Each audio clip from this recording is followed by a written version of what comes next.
Man, last stream fucked up, y'all. My bad. But we back. We bite. Man, we gotta get in the Capo, man. Bro say he top two most influential in hip hop. Period. Period in history. That's what he feel. That's what he's saying.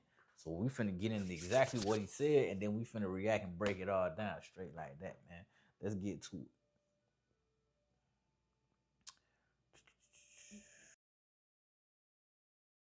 Talk to each other like we would any other group of people that's having a conversation. My show, Artist to Artist, is only about lifting people up. If they want to talk about their hardships or anything they've been through in the media, I give them the opportunity. I also give them the opportunity to say what changed them from what we've seen and shit like that. I do not put people in the hot seat because I don't like being in the hot seat. That's not who I am. And that's the one reason why I continue to do it, because I know what I want to hear. And I don't care about how people perceive the artist that's sitting in that chair. I'm going to find something great that we could talk about that artist does. You heard? We're going to figure out something great that these people need to hear about that artist on my platforms. And that's just on my platforms. I produce plenty of shows, and other shows may not be so. You know what I mean? I'm not in, but for my shows that I'm doing, that's what we on. And the artist, the Let's Rap About It, that's how we all feel about it. Like, that show is not to talk about people. It's just to talk about everything in general and shit like that, because we all are regular people and shit like that. When most people look at you from the industry, we think like, don't fuck with Jim Jones. Jim Jones, he could get moody real quick, you know, jump on it. But you, on that same note, you're in a space mentally that I hear that is so much more mature than most, especially in the hip hop industry, to be able to say, yo, I want to highlight people. I want to show the good in people. Because people have been hiding me for so long. If you would have knew me 20 years ago, you would understand I was the same person I was. No matter what type of bad shit I was doing outside, my heart was always good. And looking for the betterment in people was always me. And even the niggas I grew up gangbanging with, they'd tell you that. You heard? I always gave people a sense of inspiration and shit like that. Even in a group of kids that came with me in my house, I used to take people to church with me because that's what my grandmother taught me and shit like that. I used to take gangbangers with me to church and shit like that. Like, I just got a different type of soul. You heard? Like, that's just who I am. If you come around me, that's what you're going to get. You're definitely going to get a bit of that. Do you feel like people are starting now, because you're on the other side of it, you're able to show a little bit more about who you are, right? There's more fans. Do you think more people are starting to respect what you've done for the culture in general now that these stories are going out? Because we had that viral moment of the influence. It was Jim or Nas. You leaned into that. Right, and then that was another strategic move. I felt that was super strategic the way you handled that there. Absolutely, and then I think most people started, like, I started hearing the conversation more and more and more that, yeah, but y'all got to remember what Jim did when we talk about influence. You know what I mean? And being there and seeing that, like, there really is a lot of influence. So every time somebody had that conversation, there was at least one motherfucker that'll sit down and take over the room and be like, yeah, but we're talking about influence. But I feel like the conversation itself is a win-win for Jim. Absolutely. Because as long as you're having the conversation, it works in his favor. Most of the hot rappers looked at me coming up as Bible and influenced a lot of their style as becoming hot rappers. From fashion to lingo to talking to walking to gangsterism to gangbanging to braids, like this shit goes on. Like, and this is what I don't want to have the conversation about, because your favorite rapper has watched us.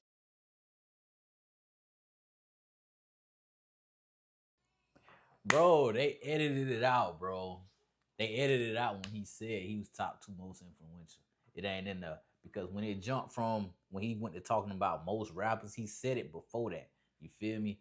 Danza walked him into it when he was talking about the whole influential thing with him and Nas. But what they ended up doing, they edited the clip out, dog. Come on, bruh. I wonder if my post had anything to do with that. Because they were frying him up on Instagram under my post, bro. When I said he was top two most influential. Let me see if I can pull it up real quick for y'all. Let me see if I can pull it up real quick.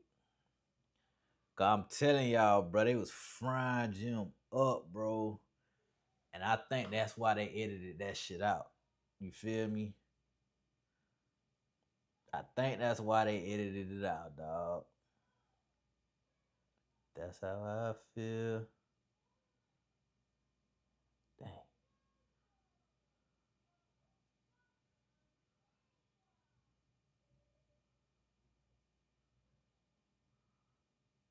man. I don't know this shit. Fuck it. I can't put it up for y'all right now, but oh yeah, I can. I can go to my shorts on my. I'm finna show y'all, bro. They really like. Bruddy said he was top 2. Let's go. We finna go to shorts. Here we go, right here. I could say something and people be upset with me, but I can say that I'm top 2, number 1, top 2 most influential people in this rap game. I can't say that hands down, and I don't care what nobody say. It's been through too many things that I've implemented inside of this game that I've seen and still is going on today. From business to fashion to studio and production to most of the high rappers looked at me coming up as Bible and influenced a lot of their style as becoming high rappers.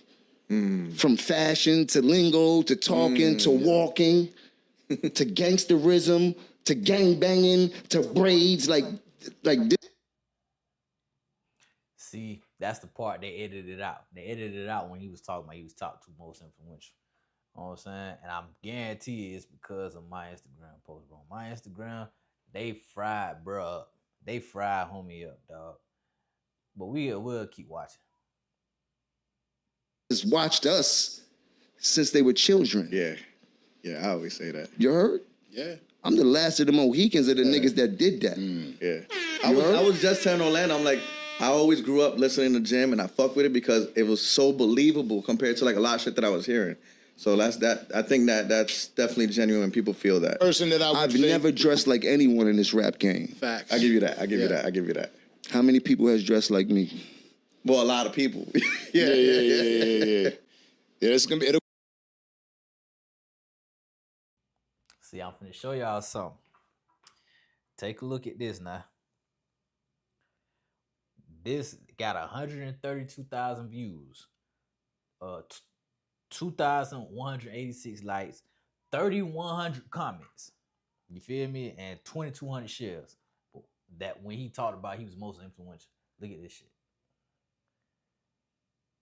Oh, shit.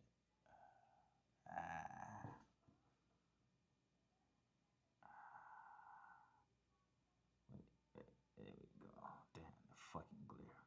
Okay, y'all see it right there, right? Y'all see that? They edited the part out, bro. And I really feel like my Instagram post had a lot to do with them editing that part of the video out. You know what I'm saying? It's hard to see, but look. 3,000, my nigga. Over 3,000 comments of them saying they was frying Jim up, though, bro. That's why I think they edited this shit out. Like they was laughing at Jim, bro. Oh, shit, I'm gonna bust my ass. But yeah, bro, like, if you want to talk about most influential, I probably put Capo in top 10. Dipset in top 10. Because you got Wayne, you got Pop, you got Biggie, Jay-Z, I don't know. Who else for us most influential in hip hop?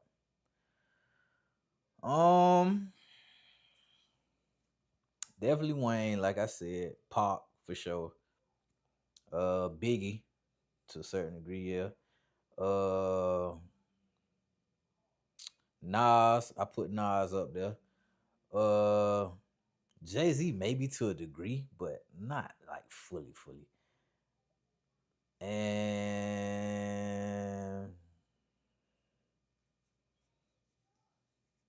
yeah, I might put Dipset at 5.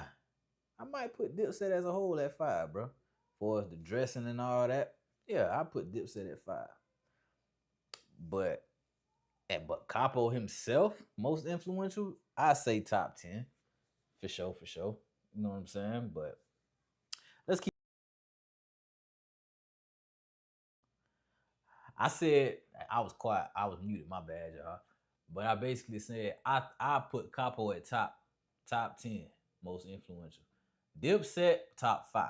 You feel me? My top 5 was Pop, Wayne, Biggie, who was 4? Damn, I forgot 4 just that fast. Oh, Nas. Put Nas at 4, and then I got Dipset at 5. That's my top 5. I don't know like how y'all feel about it, you know what I'm saying? But that's my top 5. I might be missing somebody, but I can't think of everybody right now. You know what I'm saying? I'm on the spot with this shit. So like I might have to go back and recalibrate that top 5. You feel me? You know what I'm saying? When I think about it more, I got to do a deep dive into it. But off the top of my head, that's what I got. I got Pop, Wayne, Biggie, Nas, and boom. Now I got Dipset. But let's keep going. It'd be tough to debate it. That's for sure. one. I've created my own aesthetic out here when it comes to fashion. You can see a person and say he got the Jim Jones kit on. What else you going to say he got on besides some Kanye shit? Other than that, there's no in between. We are the in between. Think about that. That's good. Now I'm really trying to think. I'm trying to think. But I want you to think about it. I changed the face of fashion and how people wear clothes, bro. Yeah, because I hate to ever talk about that. I never talk about that. But if people want to get to it, I've really changed fashion in the hip hop industry, the culture. I was about to say Wayne, but then Wayne would be. That's what I'm saying. Wayne went to diplomat schools. He went to diplomat university of fashion. He went to ASAP, but that same thing, like they got their shit from them. I'm trying to think of other names. I'm like, I can't. After Wayne did the "Can't Feel My Face" and all that shit, who are you thinking about, bro? What are you talking about, bro? I can't think. Now, I will say, for his like fashion, Wayne definitely got his swag from Dipset. You know what I'm saying? After he went up to New York that year, you know what I'm saying, ran around with Dipset, you know what I'm saying, hanging with them boys in Harlem and all that. Wayne definitely got his style from Dipset, because that's when Wayne started coming back dressing like a rock star, skateboarding and all that. You know what I'm saying? He went in that whole vibe with the chains from his pants and all that. Capo say he started all that. So, yeah, he definitely got that from Dipset. You know what I'm saying? Or one could say, to be more specific, Capo. You feel me? But that's where it stop at when you talk about like what Wayne, what y'all influenced on Wayne, because we know y'all influenced no rapping. Y'all ain't influenced no rapping when it came to Wayne. Like, let's keep it a bean now. You feel me? But straight for us, when you talk about fashion, them boys there. Capo definitely got an argument there. He definitely could say that. He definitely could speak on that. I will say that. Didn't nobody dressed like rock and roll artists. Nobody dressed like rock and roll. When you put the chains on no the pants. No one dressed like rock stars. Period. No one the argument ever was in this game. Fucking Ever. Niggas stop wearing Ever. Only artists that wore chain gangs were Jamaican artists. That's the only other artists you might have seen wear a chain gang were Jamaican artists. Yeah. You heard? The whole bedazzled and shit, that was a whole Jamaican. That's just I'm talking about in this rap game. I purposely dressed like a rock star because I've been doing that shit since high school, wearing motorcycle jackets and shit like that. I've changed how everybody dressed in this bitch. Like, let's be clear. I slimmed the jeans down myself. Wait, you started skinny jeans? Yeah, bro, I remember that shit. Stop it. No, I remember that shit because the argument was skinny jeans. That okay.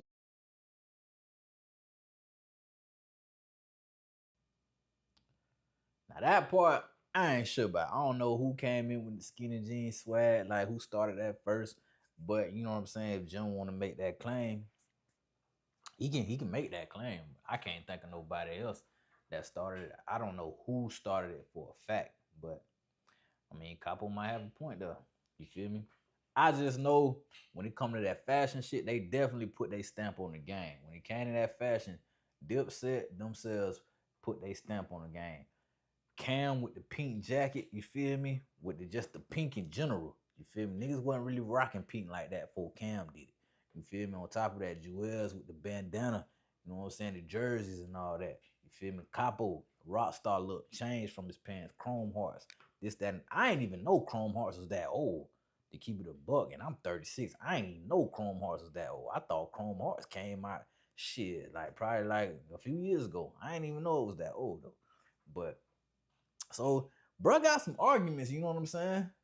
But, like, when you talk about, like, overall, most influential top 2, that's a stretch to me, Capo. I gotta keep it 100, bruh.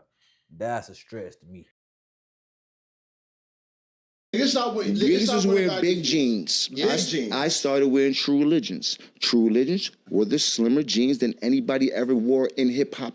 Period. Word. And the flex was they was expensive. From them, True Religion started making different cuts. They had Jimmy cut, they had Billy cut, they had all these different cuts. They started getting slimmer and slimmer.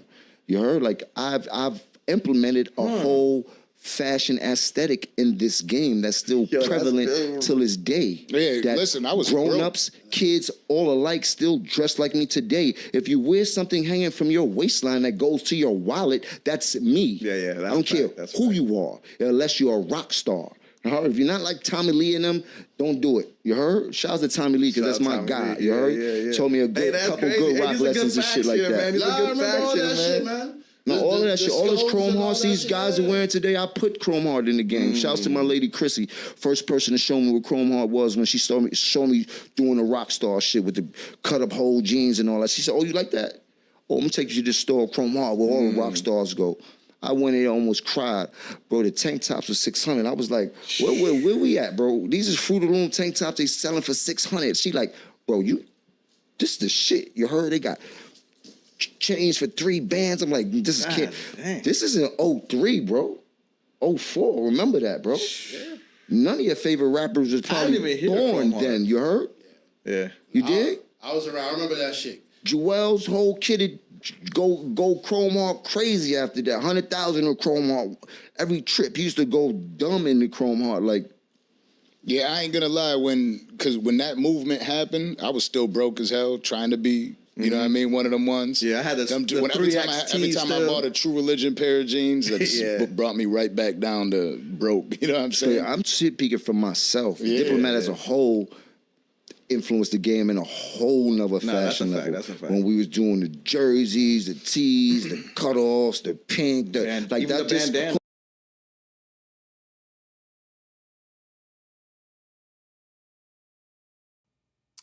Yeah, but man, hey, shout out to the Danza Project, shout out to Capo, man. But that's what that's that whole situation. That's my take on it. You feel me? I got Dipset at probably top 5 most influential. You know what I'm saying? Just simply because of the fashion they brought to the game. You know what I'm saying? They really changed the game with that fashion shit. For a fact. You know what I'm saying? So that's what I'm gonna go with it. You know what I'm saying?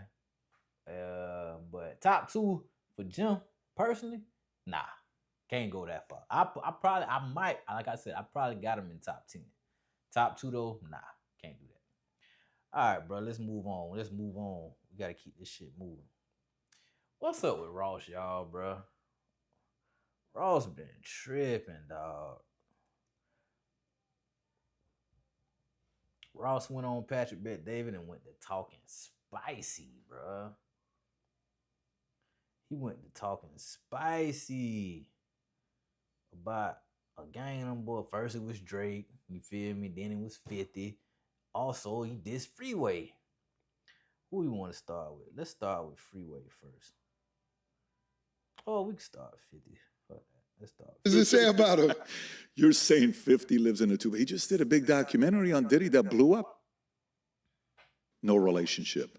That's a nice alley hoop you just threw me, but You gonna take it or you gonna pass it back? Oh, I'm gonna win by y'all.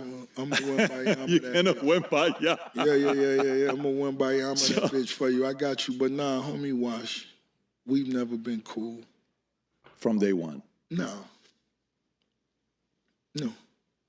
It's big business out here, big money. He not getting none of that. $1,500 episode payment check. That shit ain't nothing. Never collaborated together. Nah. I'm sure he would love a Rose vibe. I'm sure. I told you I'm gonna win by Yama this bitch for you. I'm gonna jump from the free throw. By the way, would there ever be you ever saw the interview with Shaq and Kobe together? Do you remember the one where they sat across from each other? I think Magic did one with Isaiah where Isaiah cried at the end. What'd he cry for? Well, because, Isaiah was upset about some of the things that Magic said, and he felt like he was...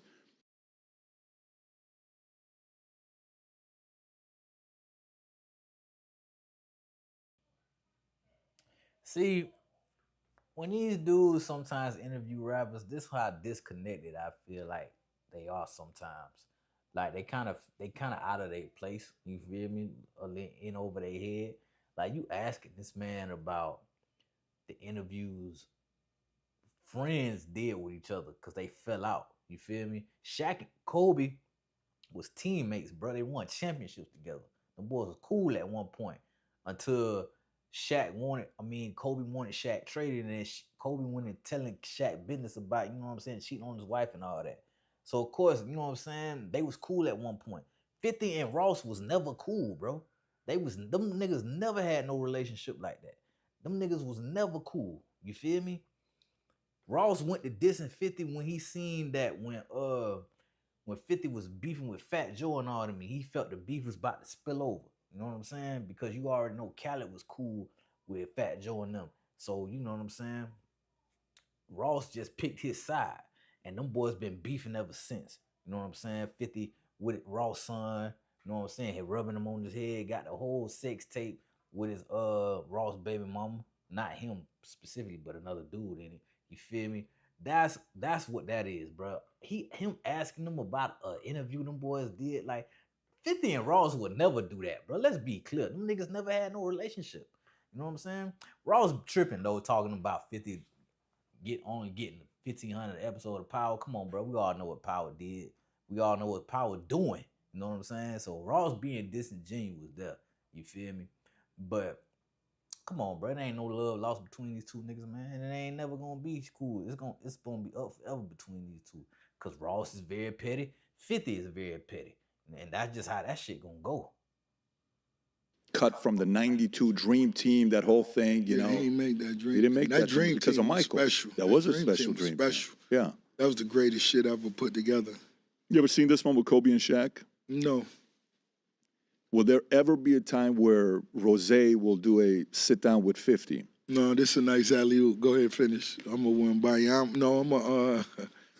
I'm a motherfucking Shaq this bitch for you. Go ahead, finish it. Would it ever happen with you and 50 sitting down having a conversation? I think the world would watch that. The first thing I would want to know is what is there to talk about? This is a big business you guys are a part of. You guys are two of the heavyweights in the business. I mean, what is there to talk about? A lot of things to talk about. History, the beef. What kind of history? That he couldn't dress? That's all I used to tell him. Yo, you can't dress. You're not really getting no money. You don't own your masters. Eminem saved you. Dr. Dre saved you. All the big names. Rose did it himself. I came in through slip and slide. I had to build this myself. And I'm not speaking down on him because he live in a 2-bedroom apartment, but He lives in a 2-bedroom apartment? 2-bedroom. Catch the alley hoop now. You gotta win by Yama, this bitch. 2-bedroom apartment. Yes, he does. And if he does, what does that say about him? Come on now. Just the alley hoop. Come on now. What does it say about him? You're saying 50 lives in a 2-bedroom. He just did a big documentary on Diddy. Ross trying to sell the hell out of that album, bro. He trying to market the fuck out that album. You know what I'm saying? He got coming this in June 12th to be exact. All I know is Ross, we need them slaps on that album, my boy. Because if they ain't, boy, they gonna fry Ross ass up. You feel me? Like Ross, we need them slaps on that album, my boy. So if it's gonna be set in stone, them slaps better be set in stone for a fact. Because I'm telling you right now, if Ross album flop, bro, they gonna fry him up, especially but from you comparing yourself to Drake with Drake. Saying Drake not on your level, you feel me? And speaking like you never needed Drake for no hits or nothing like that. Now let's keep it a bean. You had hits before Drake came into the picture. I will give you that, my brother. Port of Miami, classic. One of my personal favorites ever. You know what I'm saying? Still in heavy rotation for me to this day. You know what I'm saying? Port of Miami, bro. That's a minute. But if we keeping it 100, I feel like Ross at his peak at Triller. Not Triller, but Teflon Don. I don't think he ever had that type of album success since. You know what I'm saying? He done had hits since then, but Teflon Don for as a complete album, that was the last complete album that I felt like I enjoyed from Ross. I enjoyed all his albums, but I'm talking about as a whole that I can just listen to and let that bitch just rock out. Nah, Teflon Don was the last one. You know what I'm saying?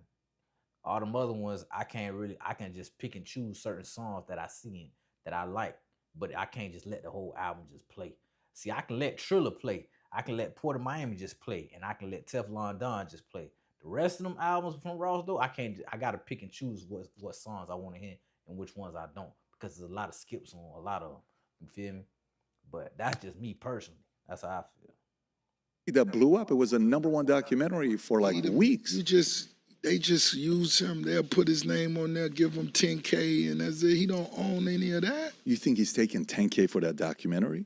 What you thought he was getting for Power? Google the actors that was in Power. They spoke up. They was getting minimums. Shit is rough. He's taking 10K. Yeah, that TV shit is crazy. Omar, what did it say? Yeah, what did he say? You let me know. This your alley-oop now. Don't let me down. Rob, you can't let me down, Rob. Don't let now I'm me passing down. it to you. You got to do the right research. Don't let me down. Can you go to the story? Let's see what the story What says. did it say? There is no way 50's doing stuff for 10 grand. Come on, man. I do know they said they don't pay a lot in this show. Go a little bit lower, Rob.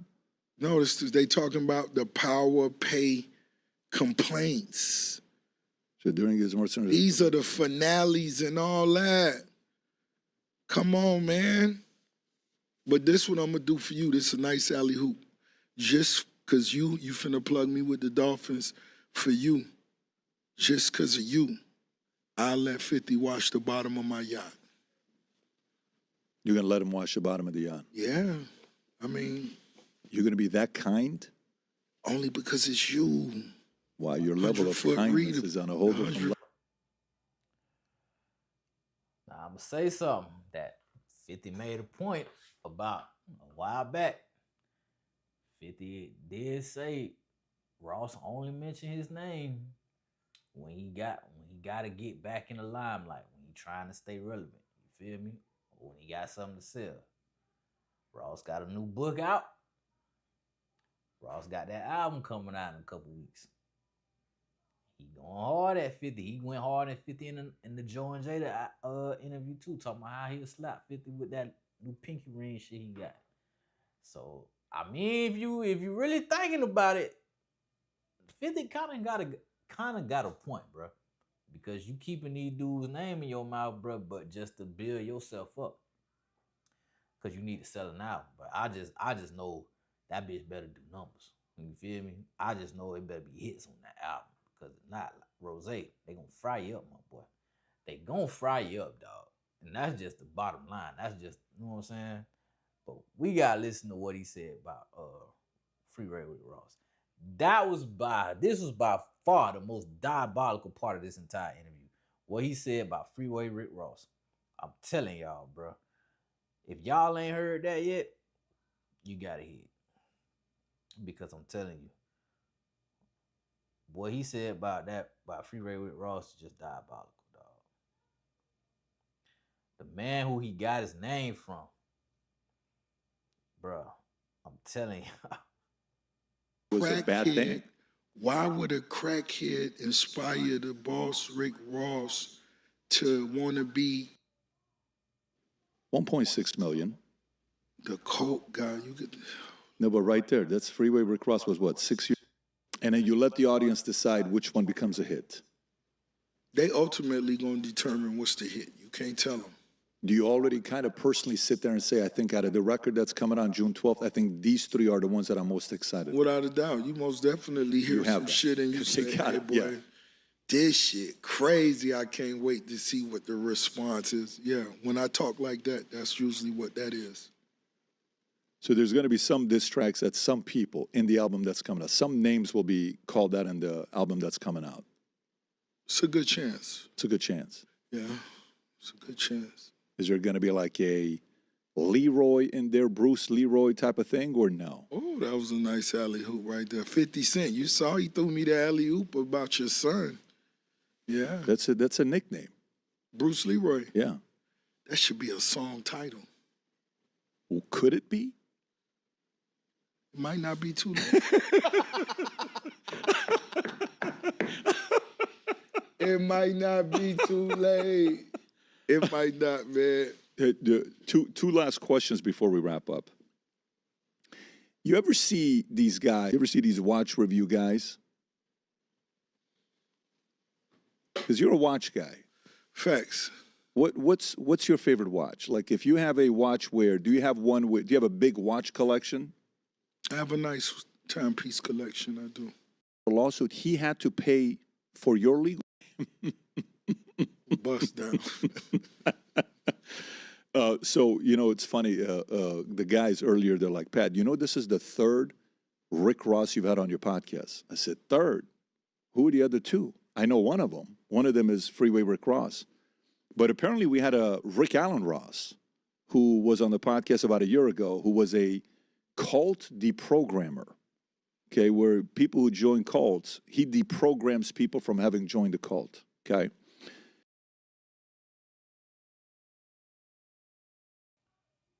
Bro, look at Ross. Like, nobody gives a damn about what you talking about, Patrick Bet David. Like, get to the point, my nigga. Like, nobody don't care about that other Rick Ross on there. You feel me? Like, nobody's ever heard of him. We heard of this Rick Ross right here and Freeway Rick Ross. That third Rick Ross you talking about, nobody gives a fuck about, homie. We never heard of him. We don't want to hear about that shit. Like, move on, bruh. Damn. But there was about a period of my life that I kept bringing people on because I wanted to find out who killed Tupac. So I brought on Freeway Rick Ross. I don't know what it was, probably 10 years ago. I did podcasts 2 times with him. And he came on and we spoke. And your name came up. Because in the lawsuit, he tried to sue you twice. I've never seen somebody try to sue somebody twice. That at the end, is it true that at the end of the lawsuit, he had to pay for your legal fees? He wasted a lot of people's time. I hope he's coping with the crack addiction that he been dealing with this whole time, and I hope your listeners, I hope you didn't disappoint your listeners listening to that shit. I just hope, man, you gotta maintain a certain level of quality, and you've allowed it to dip to a few times. Put him on. I mean, you should go and look at your ratings. Pull up the ratings. Rob, type in YouTube Rick Ross Bet David. Let's see how he performed. I don't know actually how he performed, but let's look it up. Let's look it up. Type in Bet David and Rick Ross. Watch the cult guy come up first. 1.6 million. The cult guy, you could. No, but right there, that's Freeway Rick Ross was what, 6 years ago? Click on that. I think it performed pretty well. It did okay, 1.6 million. You want to go to the comment section? Let's see what the audience said. So I'm trying to see, I'm giving you my last alley-hoop, and I'm trying to see what you're going to do with this one. It's not an alley-hoop. This is... If you don't respect everyone, then you're disrespecting yourself. This is... Because we know back in the days he had issues. We don't know nothing. I'm asking to pull it up. Yeah, Where's the facts? We talking facts. When he sued me, he had to admit the facts about him being an informant, cooperating with...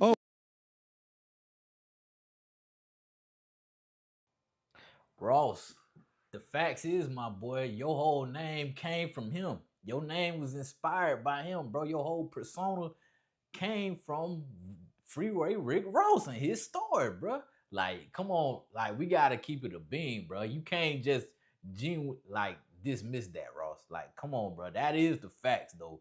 That you got your name from him, bro. You know your real name's William. Like, come on, Ross. Yeah, you ain't fooling the listeners with this one. You ain't. We know that. We talked about that. That's not something that we don't know. Why you're not? That's what people. Oh, that was the conversation. No, and we talked. That's why the interview did well, because we specifically talked about that. He had a big role in that. You ain't mentioning it to me. Oh, no. The question I asked that he was abusing crack. Yeah, I'm sure he came and lied to you and told you he made $3 million a day, and he never did. He ever show you a home? No. Did he ever show you a home? He said he owned. Did he show you his car collection? No. Did he show you his watch collection? What the $3 million a day? Where was it going to? Thank you. Thank you. I mean, thank you. This PBD. Your listeners deserve better. This is Ricky Rose. Did he at all inspire the name, though? That's the only question. I thought I've answered that 3 times. I don't think you did. I think you went to crack, and I know he had the crack issue. Why would a crackhead introduce it to a lot of young kids, and it was a bad thing? Why would a crackhead inspire the boss, Rick Ross, to want to be the informant? That's not, no, that's why the lawsuit failed. So the two of you guys have never spoken one-on-one? Brother, you lowering the standards of the interview now. We can't focus on crack. If I ran a poll. We can't focus on crack. Hey, Ross funny as fuck, bro. But Ross, come on, bro. You know what you doing, dog. You know what you doing, Ross. You know you got your whole name inspired from, bro. You know your whole backstory, bro. Ross, I read your first book, bro. I read the second one too. Like, Ross, like, we gotta keep it a bean now. You being a little disingenuous, bro. You disrespecting the real Freeway Rick Ross. You feel me? Simply because he sued you because you stole his name. But we know, bro, you was inspired by him, bro. Keep it 100, Ross. Come on, dog. Don't do that. Don't do that, Ross. Have a car show coming out that's so huge. If I ran a the poll, hustlers, if I right ran a now, poll, which we'll do that. And by the way, we're going to plug every one of those things every day. Thank you. That's what the we chips. need to be. I'm going to eat the chips. I'm going to plug all this stuff in. Thank you. But if I did a poll, Rose, respectfully, okay, if I ran a poll and I said, give me 5 topics you would want me to ask Rick Ross, right, the boss, you, the guy that has one of the greatest hits of all time. One of the gotta have some real ones really on your platforms. Not no shit 40 years ago where nobody's proven anything. It's time to really. That's the thing. That's the difference about the social media and what's real and what's not. These motherfuckers will wake up and show you they drip check and they jeans and they jackets. No, show us what your TV sit on the wall like. What you living like. Yeah. Show us that. That's what I want to see. I don't want to see the imaginary. Where your beer companies at? Where your beers at? We're going to have some beer today at this time. Where's the books at? It's a difference between the real deal and when it's just cap. So I see it every day. I enjoy it. You see it, you laugh. But when it's time for the real deal, the real shit, when they want to. Y'all, don't ever get it twisted, homie. You can be whoever the hell you want to be on this internet, bro. If you don't want to be yourself, don't be yourself. If you want to play a character, play a character. You know what I'm saying?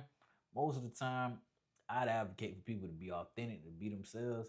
But best believe, bro, being yourself and being authentic always ain't gonna get you paid, my nigga. So if you trying to get paid, sometimes just portray something you not. That's what all the rappers do.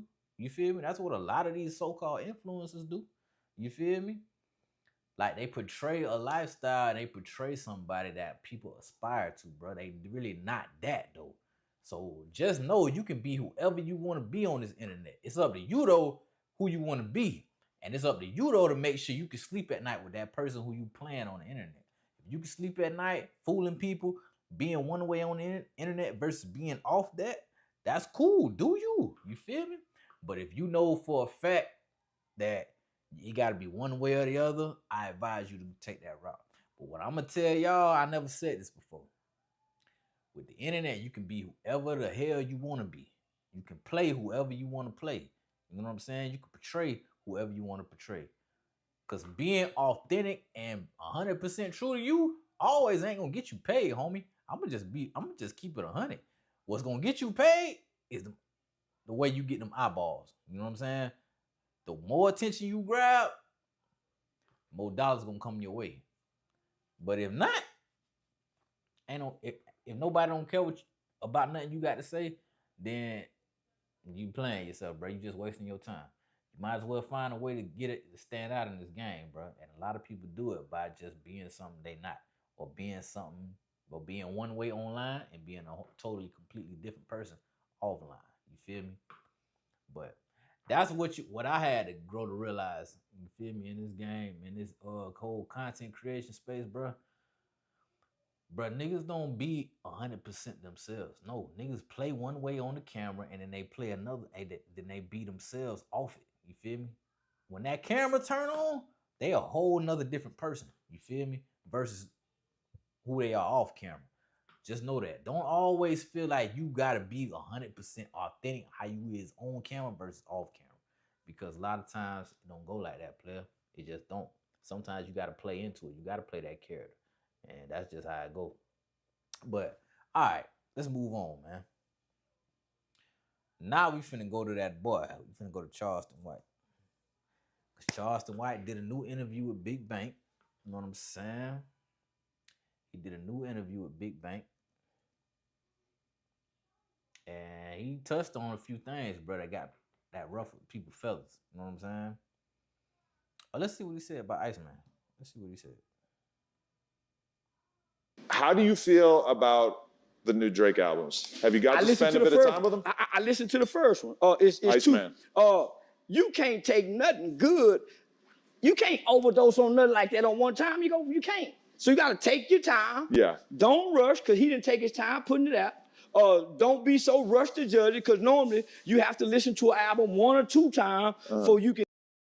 Yeah. So now, man. I do think it's kind of odd for the people who listen to all three the first night. I listened to Iceman, cool, and then I listened to like the half of if you listen to all three, you a hater. You ain't finna rush through no good shit that you like. Now I feel very comfortable saying I like understand all three, but it's been a week, you know. Oh man, listen, this what I did. Once you hear one or two, you go back to it. Man, play that bitch again. I'm a repeat nigga. Right. So I might not get through the whole album for a month, because one song might stay on repeat for a week. Right. Because music is for the soul. I ain't listening for the message in the beef and see who he talking to. It's some beats in there that go tap into the frequency I own. But I feel like part of the reason why you need to listen to the Drake album so closely is because at least on Iceman, there are so many coded references that you're learning so much about what he's been going through. I ain't messy like no hoe. I like to tap my feet and snap my finger and nigga lay that shit back. Nah, man, you're not curious to hear his deepest thoughts towards Kendrick after all that's ensued? No.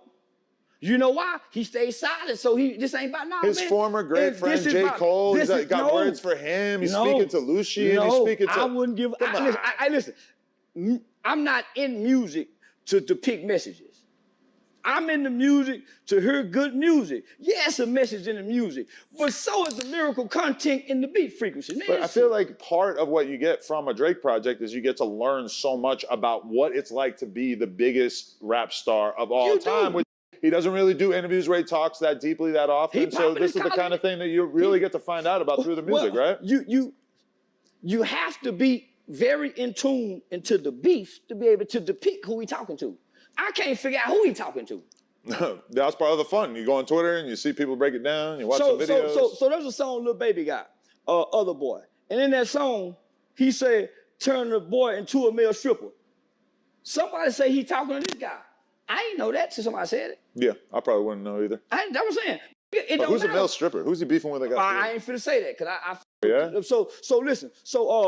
I don't know he talking to this nigga, but the song a motherfucker.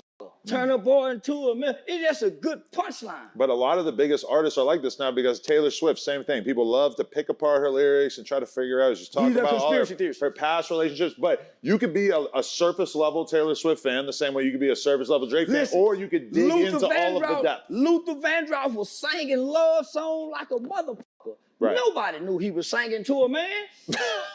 Freddie Jackson singing like a motherfucker. I'm not listening. I'm taking this and internalizing it.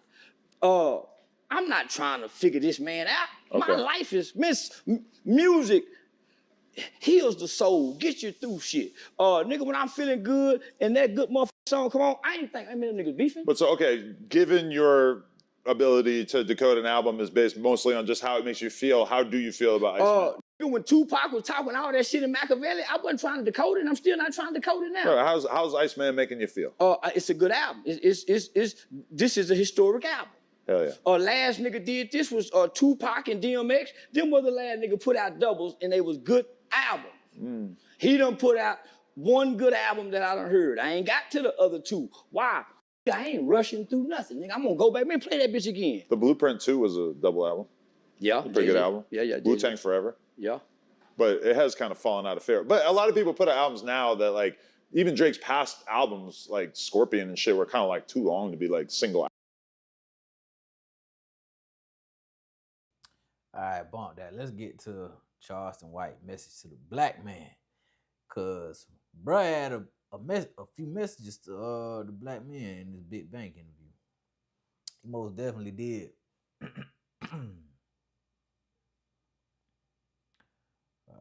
a second. Here we go. Prison over the last 30 years. If nothing else, it preserves their life, where if nothing else, they get to live the back end of their life from their 30s on up. Play a level of compassion that others seem to can't understand. But somebody like you for me. But the shit appreciate that. But the shit never go nowhere.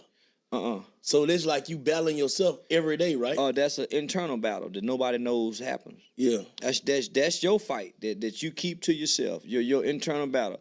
Niggas like that, you do something to them, they in their mind first, and they think, nigga, I'll kill you. Because they done killed before. You don't know that, but this they thought. Yeah. And because they change and they have a different heart, even the thought arises. You have to walk yourself back from that thought to have compassion. How many strong people do it every day? Niggas who know how to fight and that's disrespected, and they have to do that every day.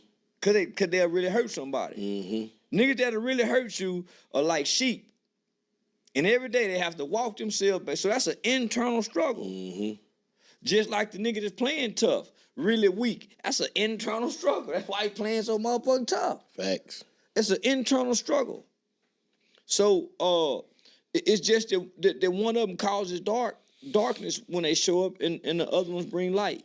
So the nigga you describe, I like to say is the light pole in our communities. Them the niggas, the light poles in the culture. Wherever they at, they lighten up a path. Let me ask you something. What's the struggle? What you think the struggle is for that nigga? Like everything gonna come at that nigga for that test, right? Like from everywhere. Yeah. Is that God? Let me ask you something. Is that God saying, like, cause I feel like, and I always say this, like when you pray for certain shit, he don't actually give you the money. He give you the opportunity or the thoughts to go make the money, right? The ways to go get it. The path to go get it. If you ask for strength, he put you through shit to show you that you strong, right? Yeah. So that's what I'm saying. So if you trying to change and be a different person, do you think he's gonna send you shit? Yeah. To go through? Because your confidence in who you're becoming is what you go. Man, that's a fact of life. God gonna always test you, bruh, to make sure you really built for what you say you want. You know what I'm saying? Or you really built for where you trying to get, where you trying to go to. You know what I'm saying? For you to try to take that next step up, try to level up. You know what I'm saying? He gonna test you every single time. You feel me? It's always gonna get worse before it get better. That's just how it go. You know what I'm saying?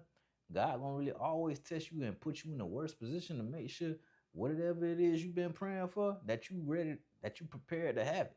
And that you ain't really just gonna, you know what I'm saying, just fuck it off. You feel me?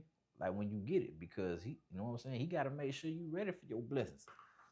So anytime you know what I'm saying, when you see yourself going through the most, bro, that's when you know something big really getting ready to happen in your life.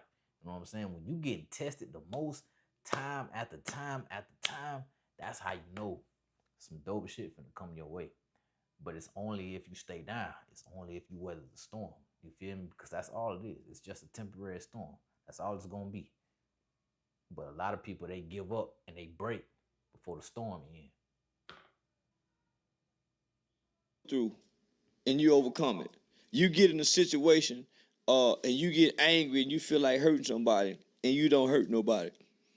Once you get past that, yeah, it felt horrible at the time. Yeah, you be questioning yourself, saying, man, nigga think I'm a hoe, man, nigga. Once you go through all that, once you get past all that, yeah, your level of confidence in who you becoming increases. Now it's starting to become easy. Now you becoming confident. Oh, boy, nigga, glad I ain't like how I used to be. Now you can talk about it. Invincible. You become invincible. Yeah. Now, but man, cause you mastering your feelings. There you go. You out your feelings. There you go. Cause any nigga that nut up off instinct or impulse, you got poor feelings management. You can't even manage your motherfucking feelings. You like emotional intelligence. Exactly. You like that impulsive kid. Mm-hmm.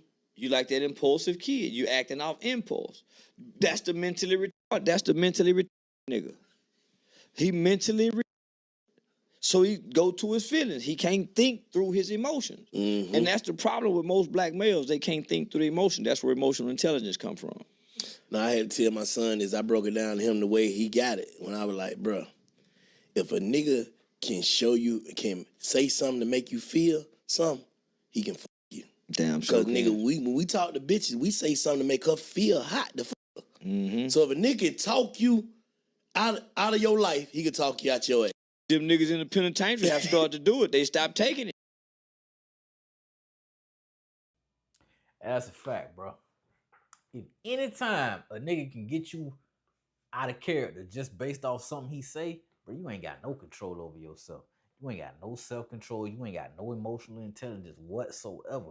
Because all somebody got to do is say one thing to piss you off or to push you over the edge to make you get acting out of pocket, bro. You ain't got no type of control or self-sustainability about yourself, bro, at all. People control you like you a video game, bro. You know what I'm saying? All they got to do is press a certain button on the controller and your ass ready to spaz. You feel me? People be laughing at you, bro. You getting mad, getting pissed off about this and that, trying to show how tough you is. Niggas laughing at you, boy, because you get out of body every time or anytime somebody say something, bro. You gotta learn to pass that. You gotta learn to weather that. Like, nigga, you just talking at the end of the day. If you ain't finna do nothing, I ain't finna even get out of character for you. Because at the end of the day, you just talking. You running your mouth. You feel me? That's all that is. You can't break me with words, bro. But if somebody can break you with words, bro, you weak. Mentally and physically. You weak, bro. That's just a fact. Let's go back, man. We gotta go back a little bit. Because Charleston was speaking some shit that got people in their feelings. Man, like when you're doing the youth organization shit, do you think, like, with you and them, they trying to say, like, basically, that shit was a front? Well, it was. And so that's why I never took the funding. Because most niggas gonna take the funding, and like he said, man, I paid my rent. So you go buy cars, pay your rent, you go get your mama a job, but you still tied to the streets. Nigga, I did it for 12 years, my nigga, and I made sure everything was clipped from them streets. You can't have no nigga working with the organization, homie, and he's still going back. He got 1 foot in, 1 foot out. And then them people, you have to itemize. You getting this grant funding, nigga, you have to itemize how you spending that money. If you bought paper clips, you gotta show you spent $3 on paper clips. Nigga, if you bought thumbtacks, all that have to be accounted for. And that's where they get niggas at. So that's a part. I think that's a part of the shit I seen that they was saying, like, he basically taking the money to further, you know what I'm saying, some street shit. Yeah. But sometimes that shit can get. It can't, homie. Not when you completely separated from the streets. It can't get confused. We've gotten away with more of doing wrong than what we done got caught with. For sure. And so, man, nah. But I think if you just a fucked up person, fucked up shit happened to you. So is that karma? Me and Jeffrey Dahmer did some fucked up shit for a long time and nothing happened to him. Me and Jeffrey Dahmer done some fucked up shit for a long time and nothing happened to him, my nigga. Man, nah, man. You're crazy, man. So let me say this. if we really believe what we believe there's an element of our society that kidnaps children and are pedophiles, people that went to Jeffrey Epstein's island. How can all these people live in secret and do all this fucked up shit and we never get to see karma get them? So you saying karma just some shit built to scare us? Poor people. Support motherfuckers concept. Like the boogeyman. It's like the boogeyman. Man, yeah. Niggas do last a long time. Man, a long time. The good niggas be. That's why I be praying, bro. Try to be a good nigga now, man. Like, God, man, should I go still be a man? Man. Nah, that's crazy though. Yeah, karma's just like the book, like Santa Claus. Man, like Santa Claus, the Easter Bunny.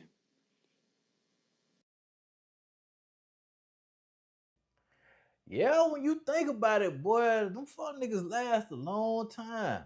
Think about it. Snitches last a long time. You feel me? The flaw niggas live longer than the real niggas. You feel me? Like, it's like it pays more to be flawed and fake and a fucked up person than it do to be real, humble, and then somebody that's a stand-up guy. Because at the end of the day, them the niggas that don't last long when you think about it, dog. Some fucked up shit to think about, but when you really think about it, it's kind of crazy. Like, damn, bro. So yeah, man, motherfucker, they used to scare me with that karma shit. But nigga, I've been paying attention in life. You believe in the universe though? I believe in universal laws, yeah. Yeah, I believe the universe has laws, and if you break these laws of the universe, that's the same thing as karma, almost, right? If you jump off this building, you know gravity don't take you up, you going down. That's one of the laws of the universe. They ain't got nothing to do with karma. They ain't got nothing to do with karma, man. Real shit. Yeah. You can't say, man, that nigga was stealing last year, so this is his karma. Yeah, man, that got nothing to do with karma. Yeah. Nigga crazy. Damn. And they just got my boy Yellow down there.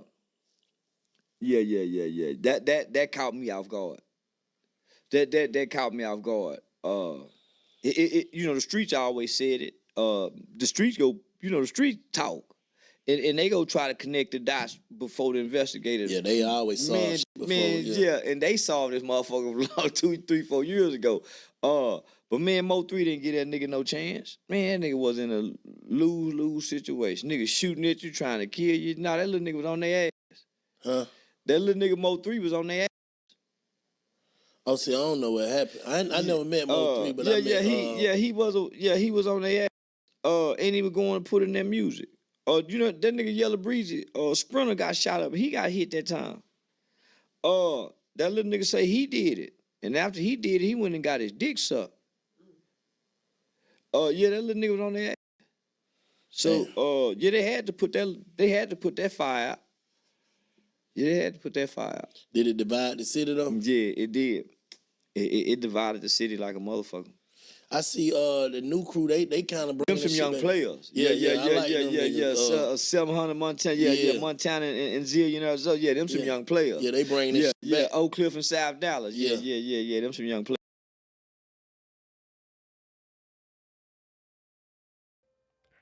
Respectfully to them youngest, Zillion and Montana 700.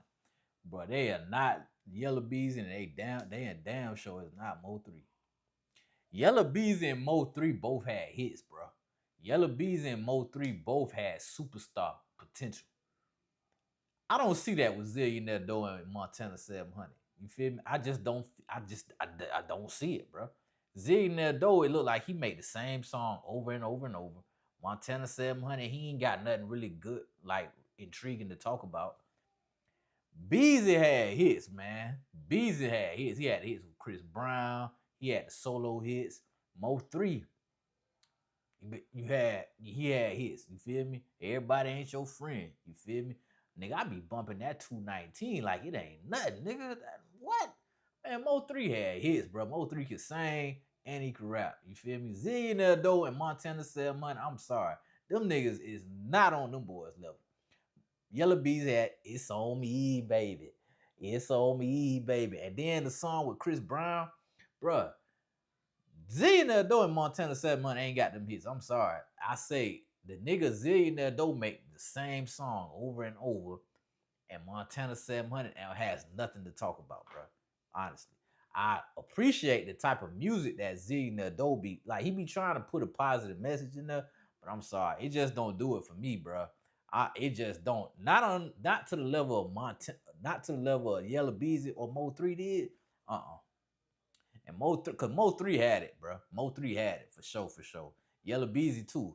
But two big niggas like that, bro, coming out the same city, it never works, bro. Look at the same thing that happened with Gotti and Dolph. It's only gonna be one that prevail, bro.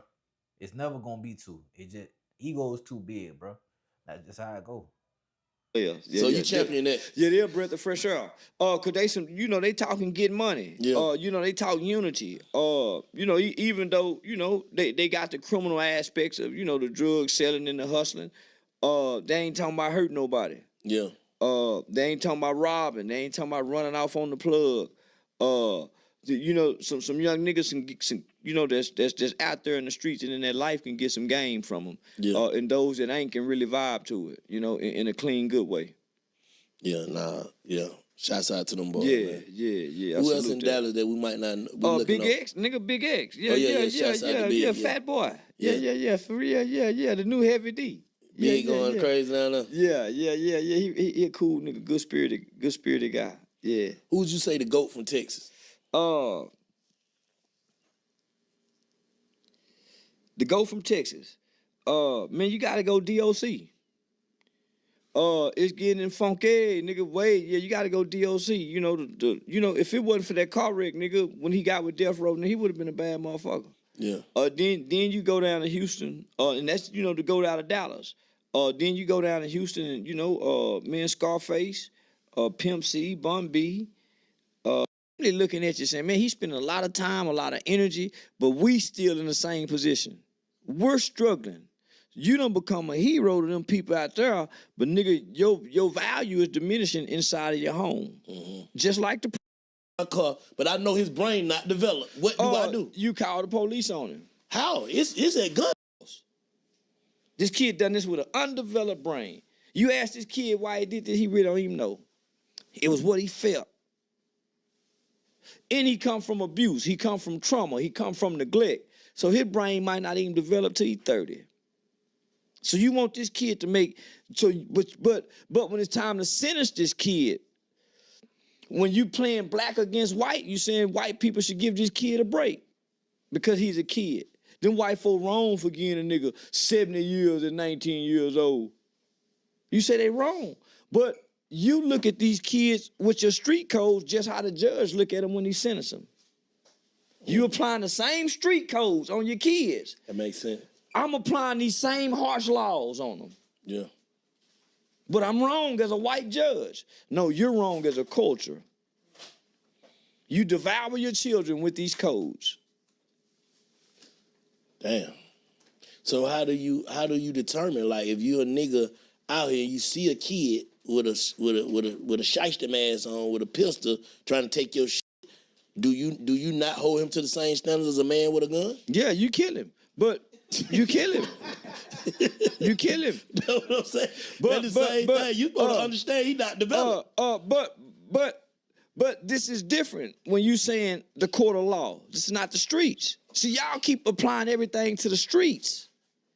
Everything that y'all try to understand, you try to understand from a street standpoint. No, I'm saying if I'm a nigga that work, how do I look at this? If you a nigga that work, what you mean work? No, I'm saying if I'm a working nigga and I see a little kid trying to take my car, but I know his brain not developed, what do I do? You call the police on him. How? It's at gunpoint. How do I call the police? You give him the car. You give him the car. You know how many partners I had in there, nigga, that done killed somebody because he tried to wrestle with the gun? See, no, I'm saying, but I got a gun. You respond how you respond. You kill him. You shoot him. It's a your life or my life situation. But do I supposed to feel bad because this is an undeveloped kid? No. But you do supposed to have compassion. A natural human would feel bad. Yeah. Because nobody want to kill nobody when you're a natural human being. Nobody wants the burden of having to take somebody's life. Because when you lay down and go to sleep, this don't go away. Nigga, this don't go away. And that burden of that soul, nigga, is placed upon yours. Nigga, that don't go away. So, yeah, you supposed to feel bad, even if you had a right to do it. It's just like when the police have to shoot somebody. They feel bad. They don't want to kill nobody. But nigga, Some they of 'em had do, to. though. Oh, some of them do, but most of them don't. Yeah. Most people don't want to kill people, homie. Yeah. That's only in black people's mind. Most people don't want to kill nobody. Only black people do. Black people are only savages. They want to be What you think made us savages? The music, the lyrics, the lyrical content. So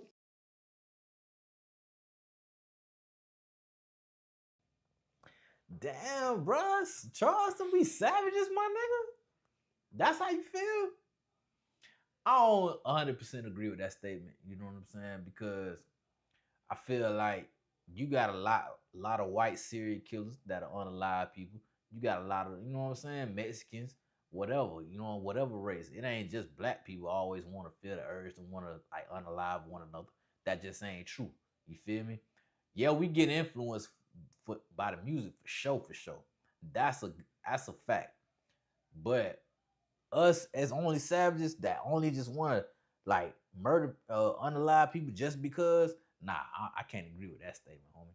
It's way more race, white on white crime, Mexican on Mexican. You feel me? Japanese, Chinese on Chinese, whichever race you want to pick, whichever ethnicity you want to pick, man, they all got they know what I'm saying, they demons. They all got their reasons to want to unalive somebody or whatever. You feel me? It ain't just us black people getting influenced by the music or whatnot, even though that is that, but it's way more other races that get the urge to just want to kill somebody, bro, other than us. You feel me? It ain't just us by itself. Hell nah, Charleston. I can't agree with that. I can't agree with that one with you, my boy.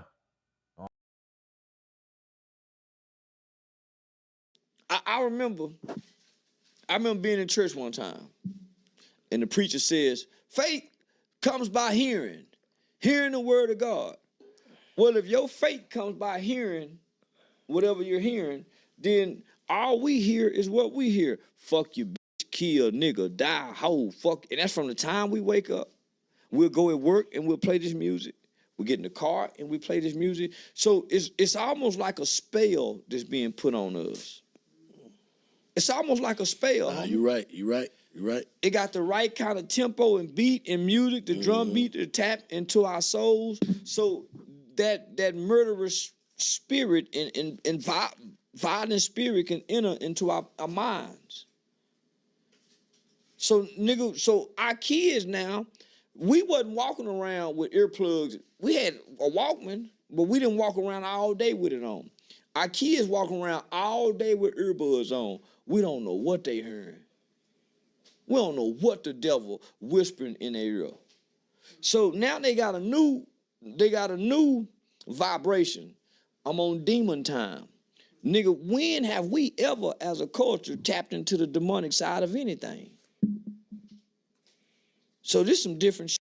So I'm saying, nigga, we done went so far as to placing street. Now that I will agree with him with. You feel me? That demon time, and these kids getting younger and younger when they listen to certain music. You feel me? And so that's a big problem with our culture. For sure. I agree with him there because we introducing the wrong music to kids way too early, bro. Like, you know what I'm saying? When you think about it, bro, a little 11-year-old jit shouldn't be knowing nothing about sliding on nobody. You feel me? A little 8-year-old jit shouldn't be knowing nothing about robbing anybody, running off on a plug, or you know what I'm saying? Jit shouldn't know about that shit, bro. Not at that age. Anyway, you know what I'm saying? But a lot of times parents don't monitor what their kids doing and what they listening to and what they watch. They just want their kids to be occupied so they can focus on whatever it is they doing. You know what I'm saying? And that's a problem with a lot of parents in the day. Codes on kids. Nigga, we worse than the white folks. when they used to take their kids to the hangings and watch the nigga hang from the tree and set on fire, and they take pictures, and they got the white babies and the white adults out there with that smoking flesh right there, and they taking smiling pictures. We worse than them.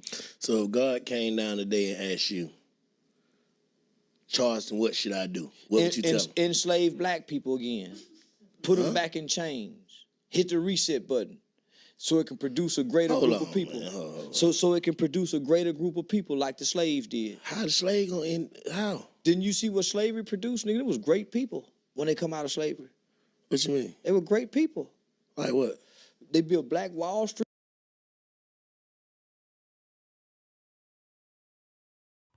This is where Charleston be losing me sometimes, bro. How the hell is enslaving black people again gonna make us greater going forward? Come on, Charleston, bro. Nah, but if you don't know Charleston, you don't realize what he's doing. Charleston will say the most outlandish shit just to get the internet buzzing, because Charleston know he's cultivating, he's polarizing, so he knows he gonna get the algorithm cracking when he say something crazy, especially like this. Because half the shit, I'm gonna tell y'all straight up, half the shit Charleston say he don't believe. You feel me? He don't believe, bro. He just be saying that shit because he know he gonna make the internet go up. You feel me? Half the shit he say he do not believe. And this is one of them instances where I know for a fact he don't believe that enslaving black people will produce a better core of black people in the future. Like, come on, bro. Charleston, sit down, bro. You know what the hell you doing. Shut the hell up. They was loving, their families was intact, they had skills, they wasn't violent, they didn't harm people, they didn't hurt people. Them people just want to be left alone and enjoy freedom. This group here hurt people, wake up to hurt people, look to hurt people. This group needs to be put in chains and separated from house nigga and field nigga again. Man, nah, man. I said, hold up, break it down one more time. You heard her saying she, and I said with no smile. Break it down one more time. This group needs to be separated again as house niggas and field niggas. Most you field niggas is go say no snitching. Most of us house niggas is go say yeah snitching. You run away off the plantation, they go whoop all of us. You think I ain't fit to go tell boss y'all talking about running away? They might sell your mama. James Perez 7296. Oh yeah, that's a fact, bro. DMX Bestly, most definitely among one of the most influential. So yeah, I gotta put him in the top 5 for sure. My bad, I did miss him. Yeah, appreciate that. I like your mama. I got a crush on your mama. They gonna beat all of us. And y'all talking about running away with that freedom talk. You can't think of nothing else but no, that. Nothing else. I can't think of nothing else that will improve the conditions of black people today other than chains and slavery. How long?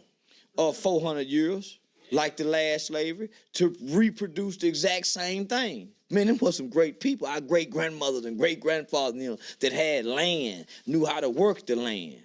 Didn't give a damn. They wore coveralls and told you hit a nigga stone, man. Yeah, man. What you say? Man, you got these folk brainwashed the hell, Charles. How, my nigga? They said you right. Man, they ain't never heard this before, so how I brainwashed them? This is them first time ever hearing me say this, so how they brainwashed? Say it one more time. I ain't saying slavery shit, right? I'm just saying, well, he's talking about the reset kind of right. Though. The reset is right, but in the chains? In chain. Whips and niggas need whip. Niggas need lashes on their backs and they ass again. You fucked up, bro. Niggas need new names. Kunta. Massa Williams, boy. Ain't you Massa Williams slave? Nigga need new names. Who gonna be the slave owner? White folks, they done it the best. Who more better than the enslaved niggas than white people? Nigga, they got a method that's proven to work on us. So you don't think we enslaved now? You don't think we in chains now? We ain't, but them niggas in prison is.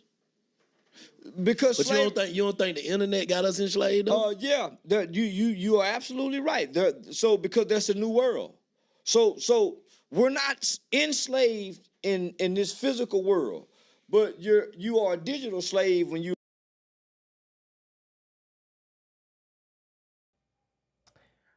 Snoop, yeah, you got a point. 50, yes and no. Only reason I say that because when you speak on most influential, you gotta realize, you gotta remember, you gotta see who these current rappers are most trying to imitate or got their style or they swag or authenticity from. You feel me? Wayne influenced a lot because it was the face tats, the dreads, and all that. Wayne influenced a whole generation, bro. A whole generation. Then when you talk about most influential, reason I say Biggie made fat niggas cool, bro. He made fat rappers cool. You know what I'm saying? From Ross to Big X to Plug. You know what I'm saying? Even Big Pun was influential. Like you wouldn't have no big rappers today if it wasn't for them boys. So that's why I had Biggie up there. You feel me? Snoop for most definitely simply because gang member, and then look what he turned into. You know what I'm saying? If it wasn't no Snoop, it probably wouldn't have been no Nipsey. You know what I'm saying? So that, yeah, I give you that one. You know what I'm saying? 50, like I say, yes and no, because 50, his transition from music to TV, a lot of rappers gonna imitate that now. A lot of entertainers gonna imitate that for a fact. You know what I'm saying? So that's, yeah. So like I say, I got to go back and think about it because all that was off the top of my head during the stream. You know what I'm saying? But let's get back. Charleston speaking some crazy shit here, y'all. You know what I'm saying? Talking about enslaving black people again. Come on, bro. We know that is not gonna work. That's just gonna make niggas raise hell and kill each other even more. Cause niggas don't want to be in chains anymore than that we already are. Log on into the metaverse world. Unless you making money.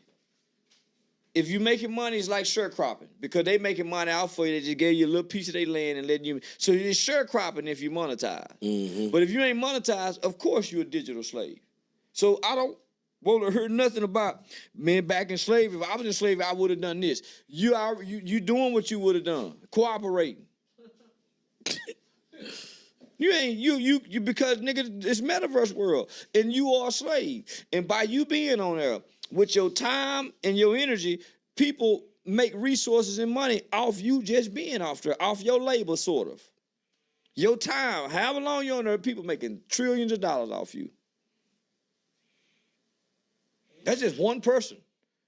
All right, so God came down and asked Charleston what to do. You gonna say put the niggas back in slavery? Put the niggas back in slavery. Okay, if the music industry came to you, the culture God came to you and said what to do, what would you do? Ban all rap music. All rap music or all drill rap music? All modern day rap music from the gangster era. But you like Tupac though? I do. So ban Tupac too? Yeah, ban Tupac too. Yeah, ban Tupac too. So what type of rap music though? MC Hammer, Too Legit to Quit.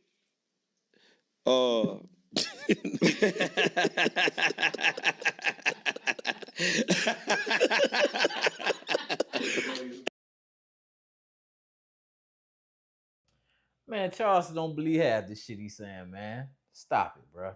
Stop it. I do agree though. It's like it should be some like they gotta stop letting any and everybody get in the rap game, bro. Cause there's a lot of people that's rapping right now that shouldn't be. You feel me? It's a lot of people just putting out bullshit. You know what I'm saying? That shouldn't be. You know what I'm saying? Like I said, like no disrespect to them New Dallas niggas, but I just they don't do it for me, bro. They really don't do it for me. I don't see what Gotti seen in signing them. I just don't see it. You feel me? Like maybe they'll get better with time, but as of right now, I don't see it. You know what I'm saying? A lot of people might feel the same way about Sexy Red, but it's something about Sexy Red. You feel me? Sexy Red, bruh. She been featured on Drake album. She been featured on Chris Brown album. Like her sound is so different. That's what like I guess draw a lot of people to. And then she's relatable. You know what I'm saying? Sexy Red herself. She ain't trying to be nobody that she ain't. You know what I'm saying? Sexy Red is just Sexy Red. But it's a lot of niggas that's rapping that shouldn't be rapping, bro. and it's a lot of people that really like made it in rapping that shouldn't have. So it need to be some type of barrier to entry, in my opinion. Like it's too easy to get in the rap game now. It's too easy. But and a lot of good people still get overlooked. You know what I'm saying? A lot of niggas that should have a larger platform don't, just simply because they just don't have they don't get the push that they need. Versus other people that they just ended up hitting the lick, and now they, you know what I'm saying, they popping. But they really shouldn't be, because they can't rap for shit. You know what I'm saying? What else? Shit like that. You know, Nelly is getting high in here. You know, song like that. Okay. Yeah, song like that. Yeah, song like that. Popular rap music. Pop like songs, yeah. So, okay. Put that in chains. Ban our rap music for at least 10 years. Okay. To create a new mindset of children. And ban it for at least 10 years. Give their minds something else to hear and to perceive and to project. Okay. All right. The Supreme Court system said you can make one law. What would that be?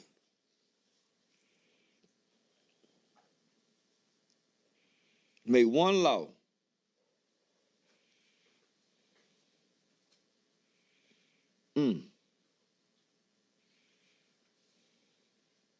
Make one law.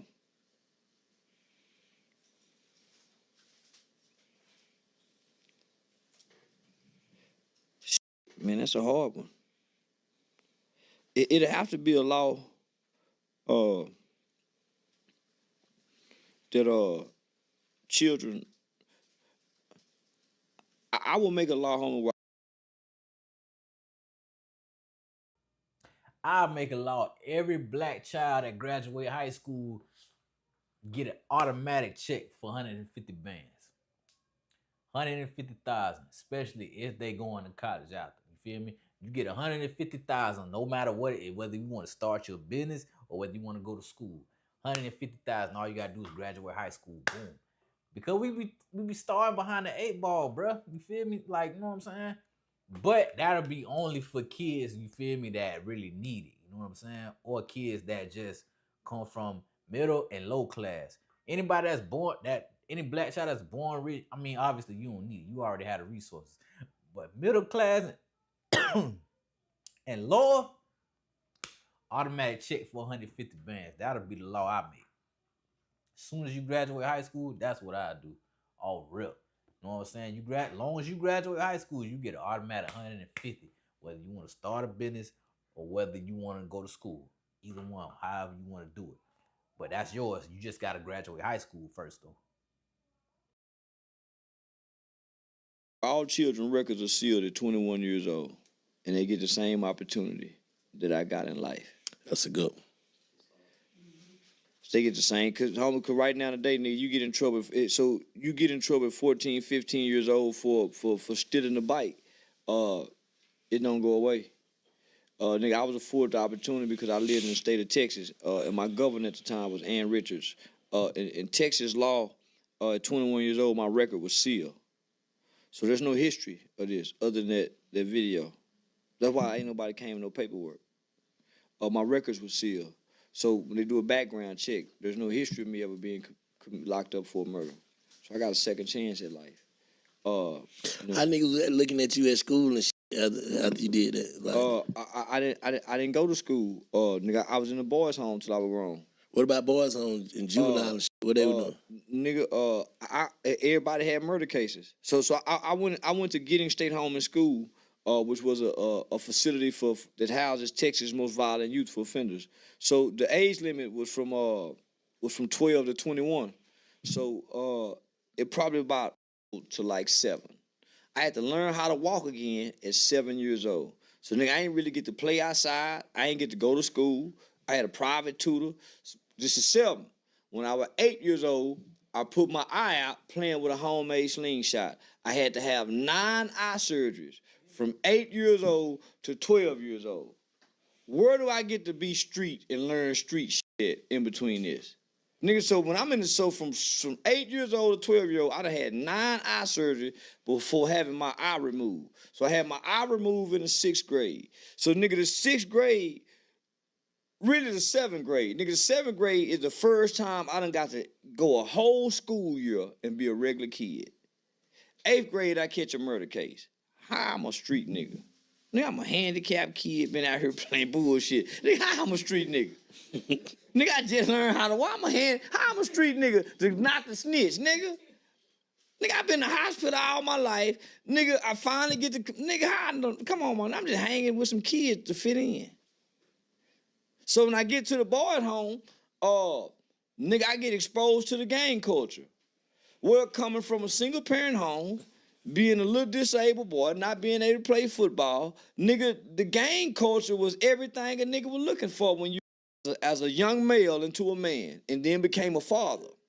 And I began to reflect on my life. The type of home I came from, nigga, I was supposed to go to law school. Nigga, I was getting saving bonds in the 80s, nigga, in the 4th and 5th and 6th grade. Nigga don't even know what saving bonds is. Nigga, I had a piggy bank. I got a weekly allowance. I got a piggy. Nigga wasn't comprehending that kind of talk. Hey, them savings bonds back then, boy, that was some real money because what the interest rates was. You feel me? Saving bonds, certificates of deposit, CDs, all that type of shit. That's money market. That's what he's speaking on. And back in the 80s, them shits was worth a lot more than what they would be today because inflation done like fucked all that shit up. But back then, nigga, if you had CDs, savings bonds, or just a regular bond itself, bruh, you had some bread. You feel me? Because it was worth something. You know what I'm saying? So he telling the truth with that for a fact. But So, nigga, when I look back on my life, had I listened to my mama, had I done, nigga, I was supposed to be a lawyer in law school with all these niggas that's running these companies, that's living the square life, who we was thinking was wrong but was right. So I realized the culture tricked me. So here come now, I'm grown with kids. I started noticing, nigga, the culture tricking this group too. From working with kids. That's where my shit come from. Man, they go trick another group of kids with this bullshit. They tricked me into thinking the gangster shit was the way because gangsterism was promoted through hip hop. They started showing Eazy-E and NWA behind prison bars. Express yourself. That's where it starts at. Then they start showing the chalk outlines in the Tupac video with the gun. Then later on in life, they showing the kids the bodies. They was indoctrinating us. So nigga, we indoctrinated our kids. Most gangster niggas got a son or two that's trying to play gangster in their shoes. But once they grew up, the other kids ain't got nothing to do with the gangster shit. Mm-hmm. So I'm saying, nigga, we gotta attack this culture because Confucius once said, he who controls images controls minds. They're controlling us through hip-hop imagery. Gangster killing, dying. Niggas in jail. now that he ain't lying.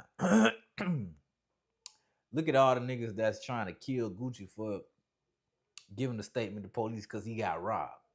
Nigga got robbed, bruh. Like, nigga wasn't doing no street shit and got caught and then told on Pooh Shiesty. Nigga got robbed by Pooh Shiesty, bruh.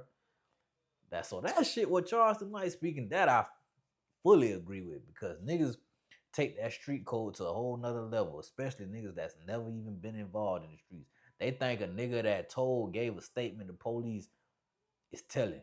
That's not telling, my nigga. Snitching is when you involved in street crimes yourself and you get caught up and then you tell on another motherfucker to get yourself out of a jam. You know what I'm saying? That's the definition of a rat. That's telling. Getting robbed when you thinking you going to a business meeting, you know what I'm saying? And you get robbed and you just give a statement to police, nigga, that ain't no snitching. That ain't no rat, bruh. You feel me? And we so fucked up in the head as a culture that we want to chastise and like down the necks because of somebody just did the simple right thing to do. But y'all want to hold on to videos dude made 20 years ago, or 6 months ago, a year ago, whatever. Because of what he said about what he'll never do, he'll never snitch, he'll never. Man, dude could have had a change of heart, anything, bro. But that wasn't ratting, bro. He just gave a statement to police based on what happened to him. He was a victim. Y'all gotta really think about that shit, bro. So when I look back on us, they showed us Superfly, the Mac, Penitentiary 1, Penitentiary 2, Colors, Boys in the Hood. Nigga, we started adapting to all this that we had seen by way of the culture. So now the whole culture, the whole black culture is street, and we saying our kids supposed to follow the street codes too, even if they taught or not. Damn. Half these niggas ain't standing on the code, so how you expect the baby to? Over half. Not only that, you telling the kid to go against his mama. If my mama say, tell me who done, we go, you saying, man, you supposed not go. All right, y'all, I'm gonna wrap this up, man. But yeah, in closing, for sure, like we gotta let the street code go, bro. Like because it ain't doing nothing but pushing us further and further back, bro. It's holding us back as a culture. You know what I'm saying? We can't move forward because we're gonna hold niggas to a code that do not exist. That's fake anyway. That has no moral in it. You feel me? That don't stand for anything. Like, bruh, the streets is dead. It's been dead. You feel me? But you gotta know, bro, like, allow people to grow up. The way they thought yesterday might not be the way they thinking today. So don't hold somebody to what they did yesterday, the previous day. Hold them to what they doing right now, currently. You know what I'm saying? And judge them based off their actions. Not just what they say, judge them based off their actions. You know what I'm saying? That's how we gonna do that. But I love y'all, dog. You know what I'm saying? I'm gonna try to jump on here tomorrow. I don't know if I'm gonna be able to, but we gonna see. You feel me? I'm gonna try to jump on here tomorrow, and then we just gonna keep it going, cause we still got more shit to talk about. I ain't had time to get all to it tonight. It's late, you know what I'm saying? So, but